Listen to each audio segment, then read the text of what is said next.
Hello friends, welcome back. चलिए start करते हैं एपी का 5वां पार्ट और सीखते हैं कि एपी के एन टर्म्स का सम कैसे निकाला जाता है। तो देखिएगा यहाँ पे, जैसे मान लीजिए हमने यहाँ पर एक एपी ले लिया। कोई भी अर्थमेटिक प्रोग्रेशन यानी समांतर श्रेणी हमें दी गई है। इसके टर्म्स को हम रिप्रेजेंट करते हैं किससे, A1, A2, A3। ऐसे ही ये आगे कंटिन्यू होता चला जाता है और लास्ट में हम आएंगे तो यहाँ पर हमारे पास मिलेगा an-1 और फिर यहाँ पे मिलेगा an। कुछ इस तरीके से ये चलता चला जाएगा। अब अगर हम इनके सम को निकालना चाहते हैं तो इसको हम रिप्रेजेंट करेंगे Sn से, sum of n terms of AP। इसका मतलब है sum of n terms of AP।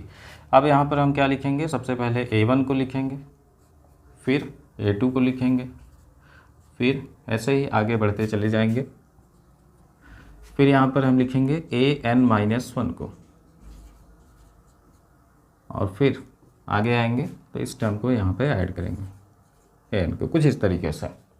अब इसको थोड़ा सा हम एक्सपेंड करके अगर लिखें, so Sn this will be equal to A1, ये फर्स्ट टर्म को बताता है तो फर्स्ट टर्म को जनरली हम ऐसे रिप्रेजेंट करते हैं, प्लस A2 कब आएगा, जब इसकी जगह हम लिख दें A प्लस, यहाँ पे 2 था तो D के साथ आएगा 1, तो A+1D, या आप केवल इसको A+D भी लिख सकते हैं।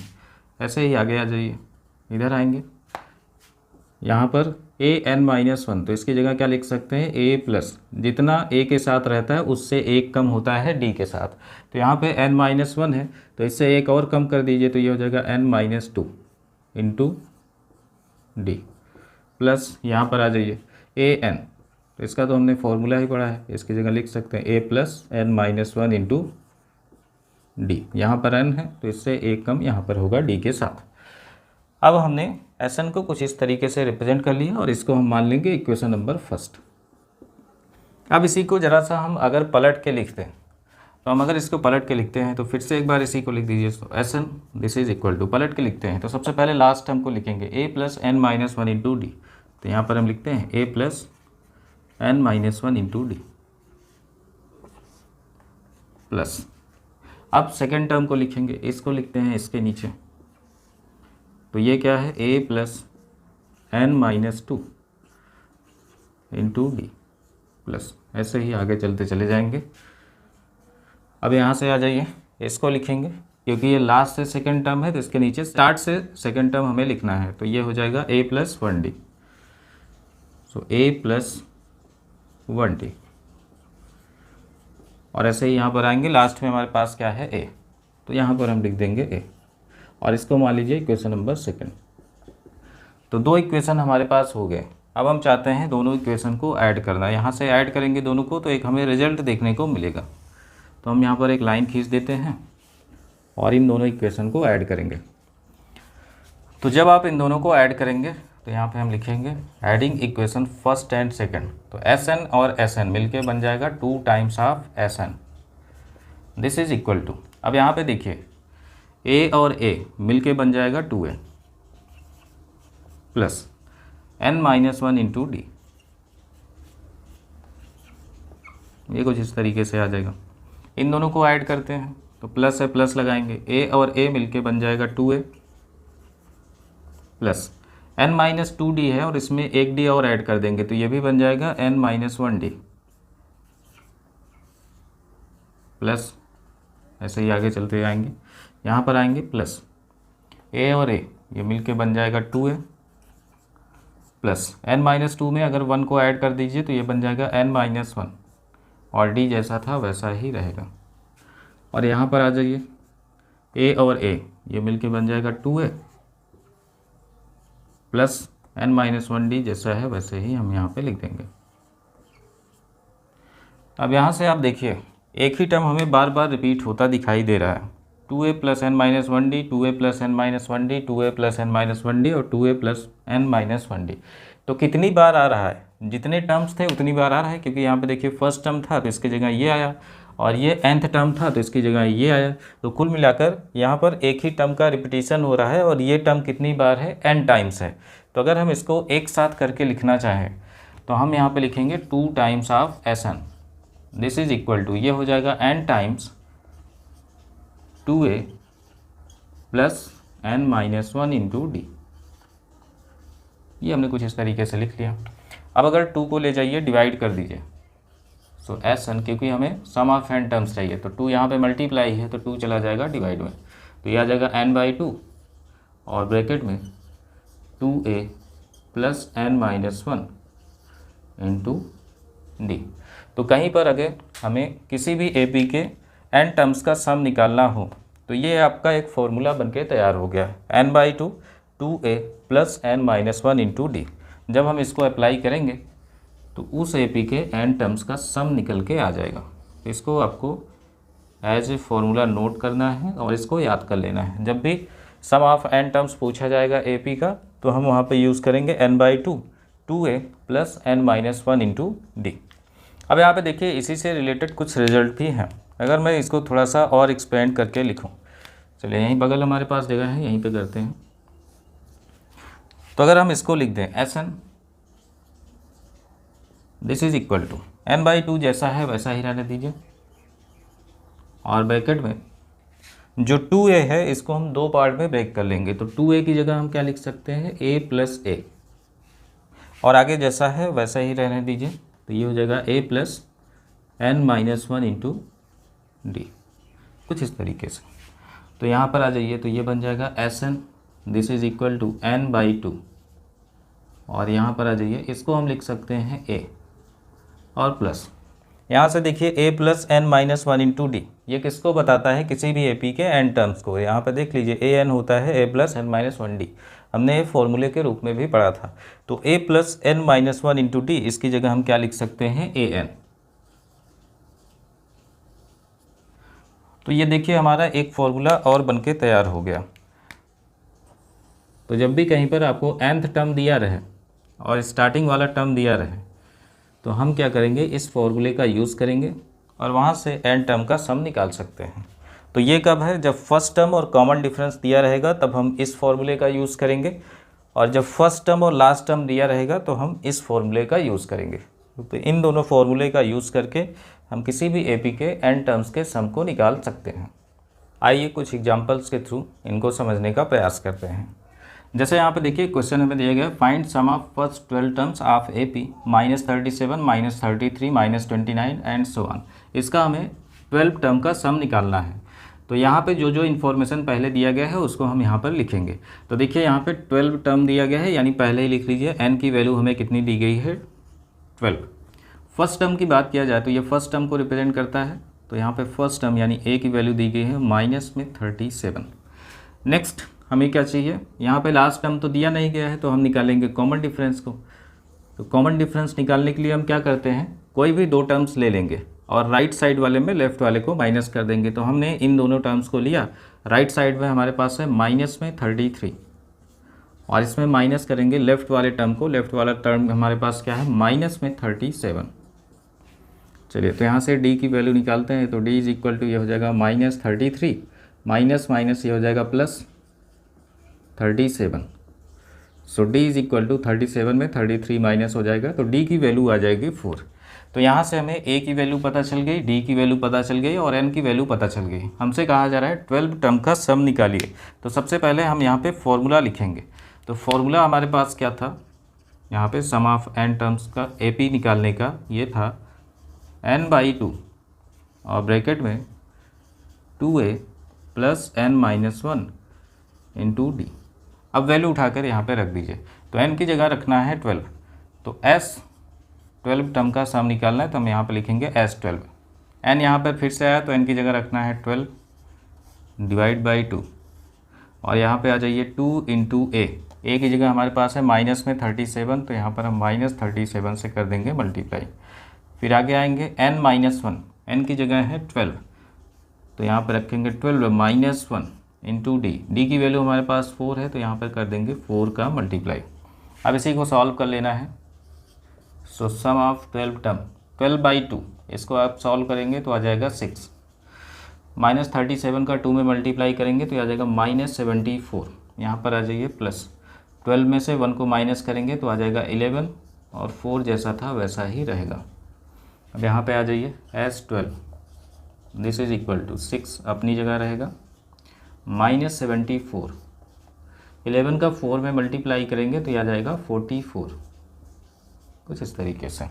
चलिए, अब हमारे पास जगह नहीं है तो इसके आगे बढ़ेंगे और यहीं पे बगल में इसको सॉल्व करेंगे।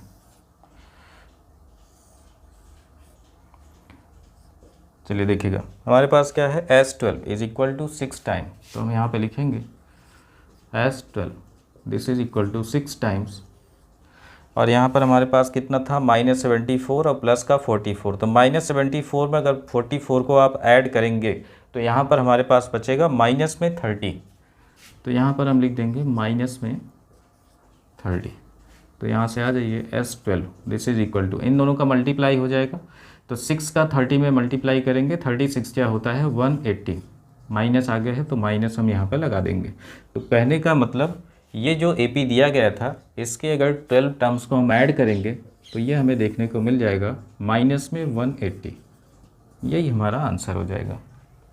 चलिए आगे बढ़ते हैं और एक नेक्स्ट एग्जांपल देखते हैं। अब यहाँ पे देखिए हमसे कहा जा रहा है in an AP if A is equal to 7, यानी यहाँ पे फर्स्ट टर्म की वैल्यू हमें 7 दी गई है and A13 is equal to 35, यानी 13th टर्म इस AP का ये दिया गया है 35। तो हमसे यहाँ पे दो चीज़ें पूछी गई हैं। पहले नंबर तो पूछा जा रहा है D की वैल्यू क्या होगी, यानी कॉमन डिफरेंस क्या आएगा। दूसरे नंबर पे पूछा जा रहा है S13, यानी इसके 13 टर्म्स का सम क्या होगा। दो चीज़ें हमसे पूछी जा रही है। तो देखिए सबसे पहले हमें कॉमन डिफरेंस निकालना है और यहाँ पे दो चीज़ें दी गई हैं A और A13। तो यहाँ पर हमें क्या करना है, सबसे पहले nth टर्म का फॉर्मूला लगाना है। तो अगर हम यहाँ से सोल्यूशन स्टार्ट करते हैं तो देखिए होता क्या है, हमने अभी अभी पढ़ा था कि an ये होता है a plus n-1 into D. अब यहाँ पर an की वैल्यू हमें दी गई है, यानी A13 की वैल्यू दी गई है, तो यहाँ पर n की वैल्यू हमें दी गई है 13। तो यहाँ पर अगर हम यहाँ पर रखते हैं वैल्यू तो इसकी जगह लिख सकते हैं A13 this is equal to a की वैल्यू हमारे पास है 7, प्लस n की जगह लिखेंगे 13 और -1 और इंटू डी। सो A13 उठाकर यहाँ पे रख देते हैं, A13 35 दिया गया, इसको हमने उठाकर यहाँ पे रख दिया। दिस इज़ इक्वल टू ये हो गया 7 प्लस 13 -1 ये हो जाएगा 12 इंटू डी। इसको इधर लाइए माइनस करिए तो ये हो जाएगा 35 minus 7 this is equal to यहाँ पे बचेगा 12D। तो 35 में 7 को माइनस करेंगे तो यह आ जाएगा 28 this is equal to 12D। अब चाहे तो इसको हम कैंसिल भी कर सकते हैं। किससे कैंसिल होगा, 4 से। 4 3 जा 12 और 4 7 जा 28। अब यहाँ पर हमारे पास बचा 7। अब 3 का मल्टीप्लाई था, 3 को ले आइए डिवाइड कर दीजिए तो ये इक्वल टू हो जाएगा D। अब इसको पलट के भी लिख सकते हैं, D की वैल्यू हमें मिल गई कितना, 7/3। तो पहला आंसर हमारा आ चुका है। D की वैल्यू पूछी गई थी, D की वैल्यू आ गई 7/3। नेक्स्ट हमसे पूछा जा रहा है सम ऑफ इट्स 13 टर्म। तो यहाँ पर देखिए हमें क्या दिया गया है, फर्स्ट टर्म दिया गया है और 13 टर्म दिया गया है और 30 टर्म का सम पूछा भी जा रहा है, यानी ये फर्स्ट टर्म है और ये लास्ट टर्म है, तो कुल मिलाकर जितने टर्म्स हैं उन्हीं का सम हमसे पूछा जा रहा है। तो अब हम यहाँ पे अप्लाई करेंगे फर्स्ट टर्म और लास्ट टर्म वाला फॉर्मूला। तो यहाँ पर अब चलिए यहाँ पे सेकंड सोल्यूशन पर हम आते हैं। तो यहाँ पर अगर हम SN लिखेंगे तो इसका हमने फॉर्मूला पढ़ा था फर्स्ट टर्म और लास्ट टर्म के टर्म्स में n/2 और यहाँ पे था a प्लस an। अब यहाँ पर आ जाइए, n की जगह हमें कितना रखना है 13, तो ये हो गया S13 this is equal to ये आ जाएगा 13/2। जहाँ पे n था उसकी जगह 13 रखेंगे। a की वैल्यू क्वेश्चन में दी गई है 7, तो इसकी जगह उठा के रख देंगे हम 7 प्लस an इसकी वैल्यू, यानी हमारे पास A13 की वैल्यू दी गई है 35, कुछ इस तरीके से। चलिए यहाँ पर आ जाते हैं। अब S13 this is equal to 13/2, यहाँ पर आएंगे दोनों को ऐड कर दीजिए, 35 और 7 ये मिलके हो जाएगा 42। चलिए अब ये कैंसिल भी हो सकता है, इसको कैंसिल कर देंगे, 2 1 जा 2, 2 को 21 टाइम ले जाएंगे तो आ जाएगा 42। तो फाइनली यहाँ पर हमारे पास आ गया sum of 13 terms this is equal to 13 into 21। So S13 दोनों का मल्टीप्लाई कर देंगे, 13 1 जा 13, 13 2 जा 26 और 1 कैरी, ये हो जाएगा 27। सो सम ऑफ 13 टर्म ये हमें देखने को मिल जाएगा 273। तो सम ऑफ 13 सम 273 और इसका कॉमन डिफरेंस 7/3, यही दोनों हो जाएगा इस क्वेश्चन के आंसर। चलिए आगे बढ़ते हैं और एक नेक्स्ट एग्जांपल देखते हैं। देखिए यहाँ पर हमसे कहा जा रहा है find sum of first 40 positive integers divisible by 6, यानी शुरू के 40 नंबर्स हमें ऐसे बताने हैं जो 6 से डिविजिबल भी होने चाहिए और पॉजिटिव भी होने चाहिए। तो देखिए अगर हम टर्म्स की बात करें तो अगर नंबर लिखना चाहें तो यहाँ पर देखिए नंबर हमें पास क्या मिल सकता है जो 6 से डिविजिबल हो। तो 6 से डिविजिबल और पॉजिटिव नंबर अगर शुरुआत करें तो सबसे पहला नंबर क्या होगा, 6 ही होगा जो 6 से डिविजिबल होगा। नेक्स्ट 12 होगा, यानी हमें करना क्या है, यहाँ पे 6 का टेबल पढ़ते चले जाना है। कहाँ तक, ये पढ़ते चले जाना है कहाँ तक, अप टू कितने टर्म्स हमें लेने हैं 40, अप टू 40 टर्म्स। ये हमें कुछ इस तरीके से देखने को मिल गया। अब इसको थोड़ा सा अगर हम सिंप्लीफाई करें तो आप देख सकते हैं इसकी जगह क्या लिख सकते हैं 6 × 1, ये क्या है 6 × 2, ये क्या है 6 × 3। तो ऐसे ही आगे बढ़ते चले जाएंगे। हमें 40 टर्म्स अगर को लिखना होगा तो यहाँ पर क्या आएगा, लास्ट टर्म 6 × 40 आ जाएगा। तो अगर हम इसको सिंप्लीफाई कर दें तो ये बन जाएगा 6, 12, 18 और ऐसे ही आगे चलता चला जाएगा। और 6 × 40 तो ये आ जाएगा 240, कुछ इस तरीके से। तो यहाँ पर आप देखिए ये हमें एक AP मिल रही है। क्यों मिल रही है, क्योंकि यहाँ पे देखिए कॉमन डिफरेंस हर जगह सेम है। यहाँ पे 6 का डिफरेंस है, यहाँ पर भी 6 का डिफरेंस है। ऐसे जितने भी टर्म्स होंगे वहाँ पर हमें 6 का डिफरेंस देखने को मिलेगा। तो अब इसमें देखिए क्या क्या चीज़ें हमें पता है। पूछा जा रहा है सम हमें निकालना है, तो सम निकालने के लिए दो चीज़ें हमने पढ़ी है, या तो फर्स्ट टर्म और हमें पता चल जाए इसका कॉमन डिफरेंस, या फिर हमें फर्स्ट टर्म और लास्ट टर्म पता चल जाए। तो कॉमन डिफरेंस यहाँ पर देखिए हमें निकालना पड़ेगा और फर्स्ट टर्म और लास्ट टर्म पहले से ही पता है। तो इसका मतलब हम दूसरे वाले फॉर्मूले का यूज करेंगे जहाँ पर a और an को ऐड किया जाता था। तो यहाँ पर देखिए हमारे पास ये जो वैल्यू मिल रही है, ये मिल रही है a की वैल्यू यानी 6, और यहाँ पर ये जो वैल्यू है ये रिप्रेजेंट कर रहा है an को, यानी an की जगह कितना है 40, और यहाँ पर हमारे पास कितना है 240। तो ये हमारे पास कुछ इस तरीके से मिल गया। नेक्स्ट अगर टर्म्स की बात किया जाए तो टर्म्स हमारे पास कुल मिलाकर कितने हैं 40, यानी n की वैल्यू यहाँ पर पहले से ही हमें 40 दी गई है। अब चाहे तो यहाँ पे लिख सकते हैं। तो 3 इन्फॉर्मेशन दिया गया है। अब यहाँ पर हम फॉर्मूला लगाएंगे। सम ऑफ n टर्म्स निकालना हो तो हम क्या लिखते थे Sn, this is equal to ये होता था n/2 और ब्रैकेट में यहाँ पर आता था a + an, कुछ इस तरीके से हम लिख देंगे। अब जहाँ पर n आ रहा है वहाँ पर हम 40 रखेंगे। तो यहाँ पर Sn, तो हमें कितने टर्म्स का सम निकालना है 40, तो हम यहाँ पर लिखेंगे S n की जगह 40, this is equal to n की जगह लिखेंगे 40/2। a की वैल्यू यहाँ पर हमें दी गई है 6, लिख देंगे 6 प्लस n की जगह आप अगर 40 रखते हैं तो a 40 बन जाएगा और a 40 की वैल्यू दी गई हमें 240, तो यहाँ पर हम लिख देंगे 240। अब चलिए इसी को सिंप्लीफाई कर लेते हैं। So S40 this is equal to 40 को 2 से डिवाइड करेंगे तो यहाँ पर आ जाएगा 20, और यहाँ पे आ जाइए 240 और 6 को ऐड करेंगे तो आ जाएगा 246। तो फाइनली यहाँ से हम अगर S40 लिखना चाहें so this is equal to 0 एक बार है, 0 लगा देंगे, 2 का मल्टीप्लाई करेंगे, 2 6 या 12, 2 4 या 8 और 1 9 और 2 2 या 4, यानी इसके अगर 40 टर्म्स का सम निकालेंगे तो यह हमें देखने को मिलेगा 4920, यही हमारा आंसर होगा।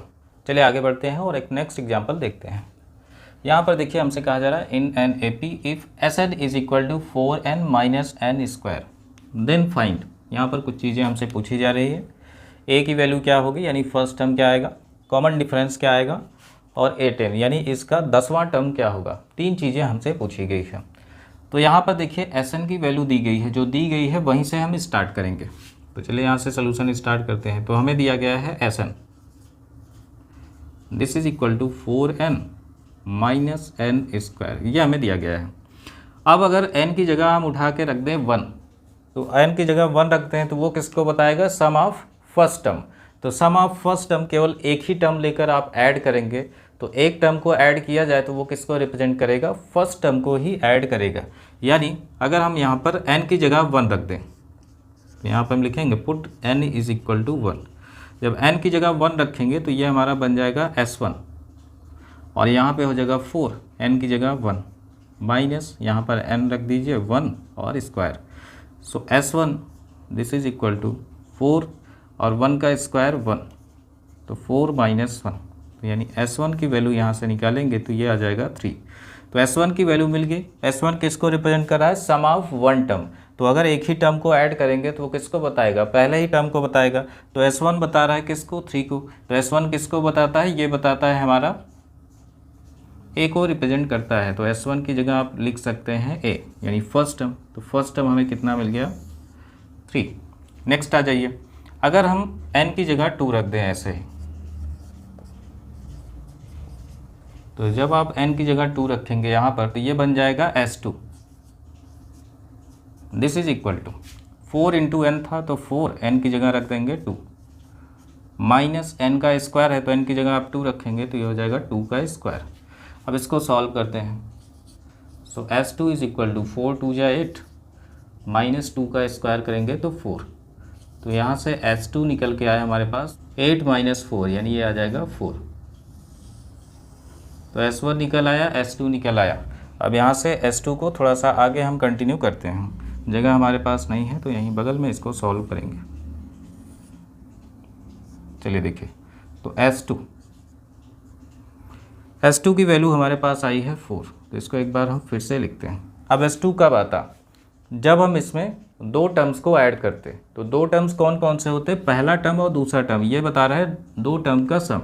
तो S2 की जगह हम क्या लिखते? A1 और A2, 2 टर्म को हम ऐड करेंगे तो आएगा S2 और इसकी वैल्यू दी गई है 4। A1 यानी रिप्रेजेंट करता है ये फर्स्ट टर्म को। फर्स्ट टर्म की वैल्यू हमें पहले से ही दी गई है, ये कितना है हमारे पास? 3। तो A1 की जगह हम लिखेंगे A प्लस A2 की जगह हम क्या लिख सकते हैं? A प्लस 2 है तो D के साथ आएगा 1, तो A plus D this is equal to 4। अब यहाँ पर A और A मिलके बन जाएगा 2A और plus D this is equal to 4। अब यहाँ पर देखिए हमने A की वैल्यू पहले से ही निकाल ली है, तो जहाँ पर A है वहाँ पर उठा के रख देंगे 3। तो यहाँ पर ये हो जाएगा 2 इंटू A की जगह 3 plus D this is equal to 4। 2 3 जा 6 और यहाँ पे D है तो हम यहाँ पे लिखेंगे 6 plus D this is equal to 4। तो यहाँ से अगर आप D की वैल्यू निकालेंगे तो ये हो जाएगा 4, 6 जाएगा उधर माइनस हो जाएगा, तो फाइनली D की वैल्यू निकल आएगी 4 माइनस 6, यानी ये हो जाएगा माइनस में 2। तो देखिए यहाँ पर 2 चीज़ें तो निकल आई। फर्स्ट टर्म के बारे में कहा गया था, फर्स्ट टर्म निकल के आया 3। दूसरे नंबर पे कॉमन डिफरेंस कहा गया था तो कॉमन डिफरेंस निकल के आया -2। एक चीज़ बचा है, यहाँ से हमसे पूछा जा रहा है 10 टर्म। तो देखिए हमें A की वैल्यू पता चल गई और D की वैल्यू पता चल गई, तो अब हम आसानी से यहाँ से 10th टर्म को निकाल सकते हैं। तो अगर हम यहाँ पर आते हैं तो यहाँ पर हम क्या करेंगे? nth टर्म का फॉर्मूला लगाएंगे। अगर हम यहाँ पर A10 को लिखना चाहते हैं तो देखिए अब डायरेक्ट हम लिख सकते हैं A10 is equal to A plus 10 यहाँ पर है तो यहाँ पर आ जाएगा 1 कम यानी 9D। तो A10 this is equal to A की वैल्यू ये हमने निकाला कितना है? 3। तो A की जगह उठा के रख देंगे 3 प्लस 9 इंटू D की वैल्यू हमने निकाला -2, तो D की जगह रख देंगे -2। अब इसी को सिंप्लीफाई कर लेते हैं। So A10 this is equal to 3, 9 2 जा 18 माइनस लगा है माइनस हो जाएगा तो ये हो जाएगा -18। सो फाइनली हमें यहाँ से मिल जाएगा A10 is equal to 3 minus 18, ये हो जाएगा -15। तो इसका 10th टर्म निकल के आ जाएगा -15। ये हमारा आंसर होगा।